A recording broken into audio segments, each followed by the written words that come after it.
On the night of May 11th, 1973, around midnight, in Brooklyn, London, a 25-year-old man named Peter Mercer was heading home after dinner. He lived there with his girlfriend, Angela, but just as he was getting close, he froze when he heard loud crashing sounds coming from upstairs. Then in a split second, Angela was thrown down from above. She died instantly, with a knife embedded in her stomach. Right after that, a masked man known only as Jack ran off into the night. Peter tried to react, but he could not chase him. His leg had been left permanently damaged from a gunshot wound back when he served as a soldier in war. Nearly 52 years later, the case is still unsolved. And now in 2025, it gets pulled back into the spotlight by three elderly friends who are absolutely obsessed with puzzles and cold cases. There is Elizabeth, Ibrahim, who is a psychiatrist, and Ron, a former businessman.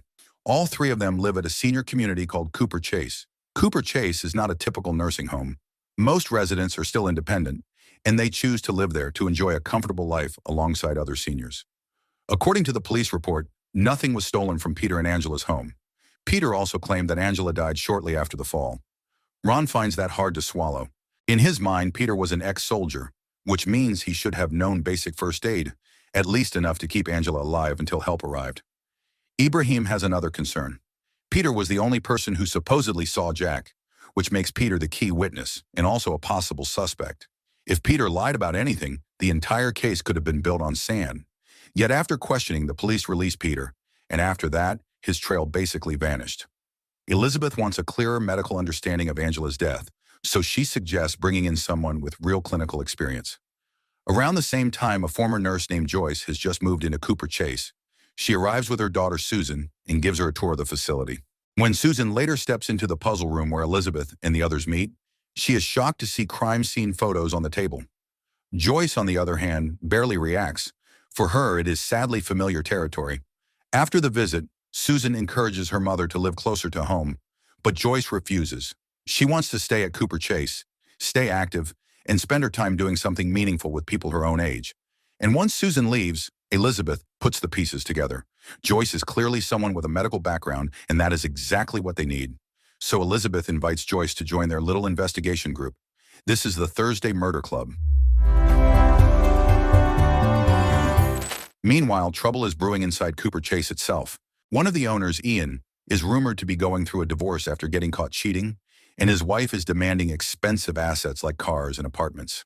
Needing money, Ian meets with a Cooper Chase employee named Bogdan and lays out a plan to squeeze out a bigger profit. His idea is simple and ruthless. Demolish the cemetery and the Cooper Chase grounds, then replace everything with luxury apartments and a multi-purpose complex. The residents' lives and routines do not matter to him at all, but there is one major obstacle. The other co-owner, Tony Curran, holds a large stake in Cooper Chase, and he refuses to support the plan, largely because his aunt, Maud, also lives there. So Ian orders Bogdan, acting as the foreman, to quietly oversee the cemetery excavation and keep it hidden from Tony and Tony's people. The rumor has already reached the Thursday Murder Club, and Elizabeth is confident that Tony will stand on the side of the Cooper Chase residents, especially since his Aunt Maud lives there. Not long after that, Joyce shows up with a homemade cake for her very first meeting with the group. Elizabeth then begins laying out the Angela case in detail. The files come from Penny Gray, a former detective who originally investigated the murder and also happens to be the founder of Cooper Chase. Penny still lives there, but she is currently in a coma with her husband, John, a retired veterinarian, staying by her side. Years ago, Penny wanted to question Peter Mercer again. Most of the police refused, and soon after that, Peter disappeared without a trace. With nowhere left to go, the case was officially closed. After the meeting, Elizabeth visits Penny and John. Later, back in her room, she spends some quiet time talking with her husband, Stephen, who struggles with Alzheimer's and often forgets things. Even so, Stephen still writes regularly and continues to enjoy playing chess. That afternoon, Cooper Chase welcomes a young police officer named Donna, who is there to give a basic home safety talk. She goes over simple things like turning off electronics before leaving the house and making sure doors are properly locked. But Elizabeth suddenly brings up the Angela case and asks why it was closed after the main suspect vanished. If a man brutally murdered his girlfriend, how long would you keep the investigation open before declaring him a missing person? Donna does not respond, since her visit is only meant for community outreach. Things take an unexpected turn when Donna's car gets wheel clamped for improper parking. With nothing else to do, she ends up having lunch with the Thursday Murder Club while waiting for help to arrive, giving her a chance to get to know each of them better. At this point, Elizabeth casually mentions that her past work was related to international affairs, though it feels like she is clearly holding something back. Before Donna leaves, they run into Jason, Ron's son. Jason is a former boxer turned celebrity who visits his father 2 or 3 times a week. Not long after that, Elizabeth and the others spot Tony in a heated argument with Ian, who is still pushing his plan to demolish Cooper Chase in the cemetery. Tony firmly refuses, making it clear that his Aunt Maud lives there and that he will protect the community at all costs. The Thursday Murder Club asks what is really going on, and Tony briefly explains Ian's scheme. He promises that Cooper Chase will not be touched as long as he has a say. Hearing this, Ron, a former labor union leader, immediately decides to rally the residents and put Ian on trial in front of the community. After all, everyone living there has already paid for their homes. In front of the residents, Ibrahim quotes a clause from the Cooper Chase contract, stating that any changes or additions to the complex require the residents' approval. Ian tries to dodge the issue by claiming that no one will be abandoned, since compensation and relocation will be provided. But he completely ignores the residents' protests. As far as he is concerned, the plan is moving forward, no matter what anyone says. Here, whose partners need special care. And you can't do things like that without consulting me. You shouldn't be digging up sacred graves, disturbing them. Not long after Ian leaves, something horrific happens. Tony is found dead in his own home, beaten to death with a blunt object. The police immediately open a full investigation. As the news spreads, the Thursday Murder Club becomes convinced that Tony's murder is closely connected to Ian's redevelopment plan. To dig deeper into what really happened at the crime scene, the group agrees that they need inside help. They decide to bring Donna into the loop. Knowing that the police would never officially include a rookie officer like her, they come up with a plan to quietly pull her into the investigation. Elizabeth and Joyce head to the police station and insist on meeting Donna to explain why Tony's case deserves a closer look. Once Donna agrees to listen, Ibrahim calls the police and claims he has key information related to the murder. Before long, the lead investigator, Detective Chris, arrives at Cooper Chase. Ron pretends to be visibly stressed and refuses to give his statement unless Donna is present. This tactic works, and Donna is officially brought onto the investigative team handling Tony's death. Around the same time, Elizabeth reviews Cooper Chase's annual financial reports, files she somehow managed to get her hands on. What she discovers is shocking. There is a mysterious third owner of Cooper Chase who has never been publicly identified. Elizabeth asks Joyce to convince her daughter Susan, who understands finance, to review the documents. Susan initially refuses due to her busy schedule, but Joyce pressures her, especially since Susan rarely makes time for her mother. Eventually, Susan agrees to take a look. Meanwhile, on the way to Cooper Chase, Donna studies Tony's criminal history. It is far from clean, including reckless driving, minor assaults, and illegal weapons possession. While reviewing the crime scene photos, she immediately recognizes one of the men standing beside Tony. It is Bobby Tanner, a major criminal figure who is still on the run. But Bobby is not alone in the photo. There is another man next to him, referred to as George. A reflection in a mirror reveals a distinctive tattoo on his right arm. Chris is surprised by how sharp Donna is. It turns out that before being transferred, Donna worked at police headquarters. As Donna and Chris prepare to question the residents at Cooper Chase, Elizabeth secretly turns the heating up to its highest setting. From her experience, discomfort makes people anxious, and anxious people are more likely to slip up or reveal secrets they never meant to share. Susan soon delivers the results of her review in a detailed PDF. The findings are explosive. Because Tony is now dead, his shares have automatically transferred to Ian, valued at £12 million. Not long after that, Donna and Chris arrive. The heat inside the room immediately gets to Chris, making him restless. Joyce and Elizabeth keep him occupied by serving sweet tea and cake, buying themselves time. Ron then passes along something his son Jason had mentioned earlier. Whoever killed Tony must have been highly skilled, since Tony's home was protected by an advanced security system. Hearing this, Chris decides he should speak with Jason, who might understand the system better, either through his connection to Tony or past visits to the house. However, police findings show that the security system had already been damaged, leaving behind no useful evidence. Elizabeth presses for more details, especially the exact time of Tony's death. Both Chris and Donna refuse to answer, citing confidentiality. Thinking quickly, Elizabeth offers a trade. She will reveal the annual Cooper Chase financial report, including proof of a mysterious third owner and the massive profit Ian gained after Tony's death.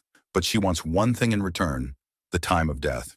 Ian Ventum made millions from this murder. The Tony Curran's stake in this land reverts to Ian Ventum if he dies. Chris still refuses, but Donna finally gives in. The time of death is confirmed as 11:24 in the morning, information pulled directly from Tony's smartwatch. Before leaving, Chris takes a photo with Jason. Donna notices something immediately, a tattoo on Jason's right arm. That mark matches the reflection seen in the earlier photo, confirming that Jason is the man known as George who appeared alongside Tony and Bobby.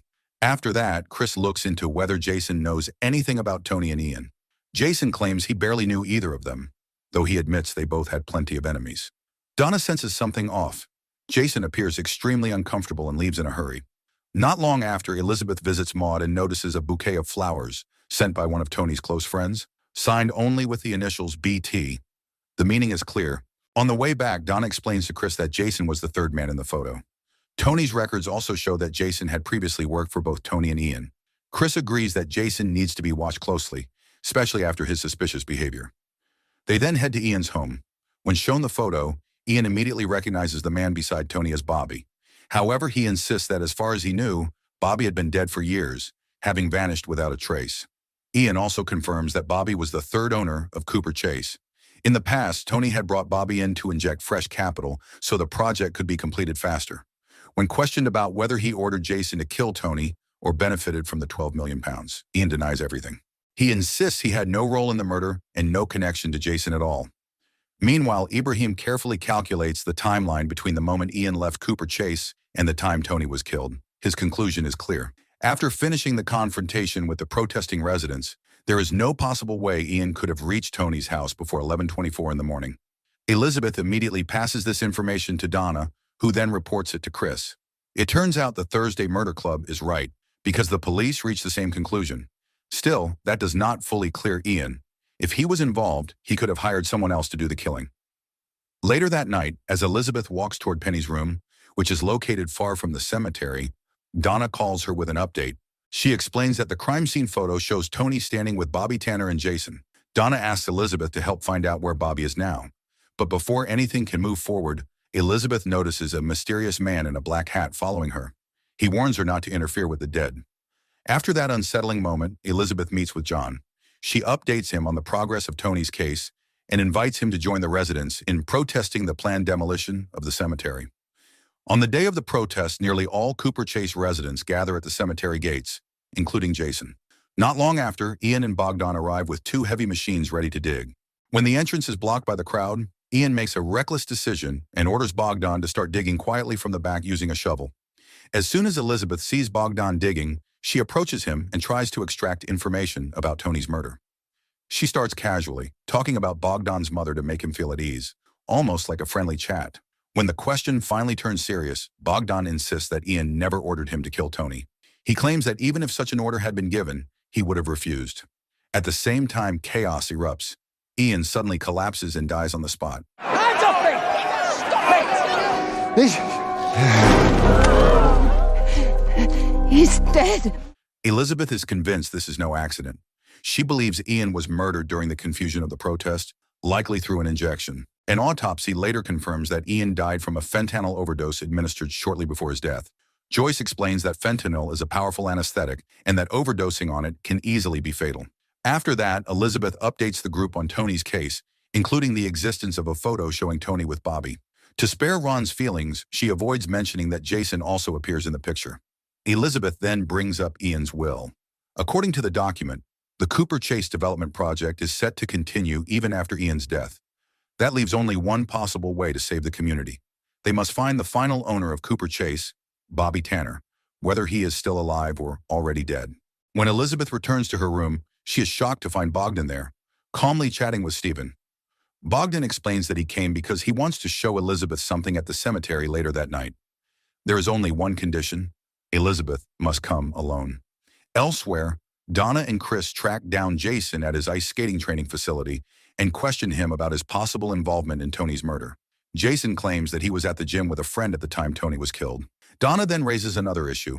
After reviewing Ian's phone records, she notices 3 calls made to Jason shortly after Ian's heated argument with Tony earlier on. This raises suspicion that Ian may have ordered Jason to kill Tony. Donna and Chris also bring up the fact that Ian once paid off Jason's gambling debts, and in return, Jason often did favors for him. Jason insists that those calls were about something else and not about murder. Things take a sharp turn when Chris shows Jason a photo that includes both Bobby and Jason. Jason is visibly shaken. Soon after, he is arrested on suspicion of involvement in Tony's murder. Jason informs his father, and Ron is left completely stunned. Later that night at the cemetery, Bogdan explains that he desperately wants to return to Poland to see his sick mother. However, his passport has been taken as collateral by the person who employs him. Bogdan then reveals something disturbing: an unusual grave where human bones have been placed on top of a coffin. It appears to be a hidden murder victim. Elizabeth immediately contacts the police, and forensic teams quickly remove the remains. Meanwhile, Chris vents his frustration at the Thursday Murder Club, warning them to stop interfering with police work. Elizabeth claims she found the body while casually looking for decorative plants in the cemetery, a story that sounds highly suspicious to Chris. Even so, Donna continues to side with the group, and Elizabeth asks her to make sure the remains are properly examined. That same night, Elizabeth wakes up to find the mysterious man in the black hat placing a bouquet of flowers on her dining table. A card attached to it warns her to stop getting involved. What catches her attention is the design of the card. It is identical to the one that came with the flowers Maud received earlier, signed with the initials BT. This strongly suggests that the bouquet came from Bobby Tanner. The next morning, Donna brings major news. The remains found in the cemetery are identified as Peter Mercer. A metal plate is discovered in his knee, consistent with an old war injury from a gunshot wound. Elizabeth and Luna share this revelation with Penny and John. After 52 years, the fate of Peter Mercer is finally uncovered. At the police station, Ron, Ibrahim, and Joyce boldly interrupt Chris while he is questioning Jason. Ron is convinced his son is innocent. Chris keeps pushing, demanding to know exactly where Jason was at the time of Tony's murder. Under pressure, Jason finally admits that he was having an affair with Ian's wife, and there is photographic proof to back it up. This confirms that Jason could not have been the killer. Even so, his connections to both Bobby and Tony remain suspicious. Not long after that, Elizabeth takes Donna on a drive to meet Bobby Tanner, using an Aston Martin she received as a retirement gift from MI6. This is where the truth finally comes out. Elizabeth is a former MI6 agent. Suddenly, everything makes sense. How she accessed confidential financial records, how she speaks Polish, and why her analytical skills are so sharp. Elizabeth then leads Donna to a flower shop. The design displayed at the front matches the exact same card attached to the bouquets received by both Elizabeth and Maud. Elizabeth tracked it down by searching for the card design online. The flowers were still fresh, which tells her the shop must be located close to Cooper Chase. That strongly suggests the shop belongs to Bobby Tanner. Inside, her suspicion is confirmed. Bobby is there, calmly arranging flowers, his hands stained with blood from thorns. Elizabeth immediately confronts him about the murders of Tony and Ian.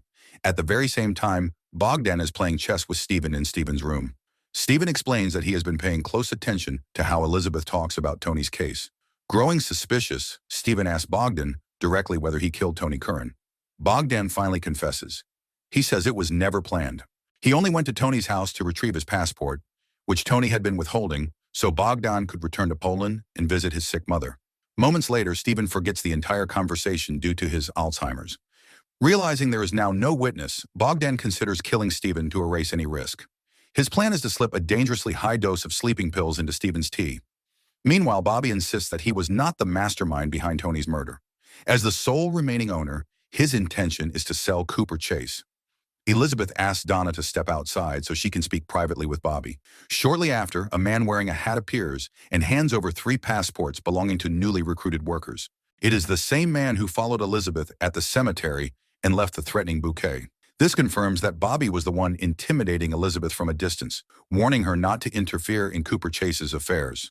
Although holding workers' passports is illegal, Bobby claims he used it only as leverage to prevent trouble or sudden disappearances. Elizabeth then proposes a deal. She will keep Bobby's existence a secret if he returns all the passports to his workers and agrees to sell Cooper Chase to a buyer she personally selects. Bobby agrees. As a fugitive criminal, protecting his cover matters more than anything else. With that agreement in place, Cooper Chase is finally saved. After that, Bobby explains that Tony had been doing the same thing all along, holding on to his workers' passports. The difference is that Bobby eventually returned the passports so his workers could go home. Tony never did. He kept them as a way to maintain control and feed his hunger for power. Hearing this, everything finally clicks for Elizabeth. Her mind goes straight to Bogdan, the man who could not return to Poland because his passport was being held by his boss, Tony. At that moment, Elizabeth becomes certain that Bogdan is the one who killed Tony. She does not waste a second. Elizabeth rushes back and tells Donna to call the rest of the Thursday Murder Club immediately. She is deeply worried that Bogdan might try to harm Stephen. When they arrive, it is already too late. Stephen has already drunk the tea Bogdan prepared for him. As Bogdan tries to escape, Ron reacts instantly and knocks him down. Donna quickly steps in and puts Bogdan in handcuffs. At first, Bogdan refuses to confess. But then the truth comes out. Stephen has a habit of recording every chess game he plays so he can study his opponent's strategy later. The recorder captures Bogdan's full confession, leaving him with no way out. I had no intention of killing Tony. Så jag är säker. I killed Tony. He is officially named the prime suspect in Tony's murder. Before being taken away, Bogdan explains what really happened. Tony refused to return his passport and became violent during the confrontation. Bogdan says he acted in self-defense, striking Tony in a moment that escalated far too fast and ended in death. He also insists that he never poisoned Stephen's drink, because he genuinely considered Stephen a friend. Later, while reviewing the old files from Angela's case alongside Peter's remains, Elizabeth reaches another chilling conclusion. There was never any robbery. Peter was the one who killed Angela. The police believed his alibi because he was friendly with them, and they let him walk free. A photo tells the rest of the story. Penny is clearly furious as she watches Peter laughing comfortably with the officers. Elizabeth now understands what happened next. Penny killed Peter and secretly buried him in the Cooper Chase cemetery. She had seen too many real criminals escape justice, and this time, she refused to let a murderer walk away again. Elizabeth also reveals that John was responsible for Ian's death. As a veterinarian, John had easy access to powerful drugs and knew exactly how to use fentanyl. His motive was clear. He wanted to stop the cemetery from being excavated because if Peter's body was discovered, Penny would be put on trial despite her fragile condition. In the end, John admits everything. He killed Ian to protect the woman he loved. He accepts that the police could be called at any moment, but before that, he wants to spend his remaining time with his wife. When Elizabeth notices 2 fentanyl syringes hidden in a drawer, she understands John's final plan. He intends to end his life together with Penny. It is a heartbreaking realization. Elizabeth and the Thursday Murder Club make the painful decision to let John be. At their age, prison would only bring more suffering. For John and Penny, being together until the end feels like the only mercy left. After everything that has unfolded, the Thursday Murder Club finally succeeds in solving all 3 cases: the murder of Angela and the deaths of Tony and Ian. Sadly, the story does not end without loss. John chooses to do the unthinkable alongside his wife Penny, and both of them pass away together.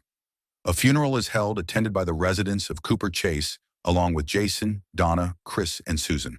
It is a quiet moment of closure for everyone involved. Afterward, Elizabeth gives Joyce Penny's Thursday Murder Club necklace, officially welcoming her as a permanent member of the group. Then Elizabeth approaches Susan with a bold idea. As the owner of a successful investment firm, Susan has the means to help. Seeing how genuinely happy her mother is at Cooper Chase, Susan agrees to buy the property. With that decision, Cooper Chase is saved. The residents are able to stay in the place they call home. And for the Thursday Murder Club, it is a rare ending where justice is served and a community is protected. So the moral of the story is never mess with bored retirees because they have time, cake, and absolutely nothing to lose.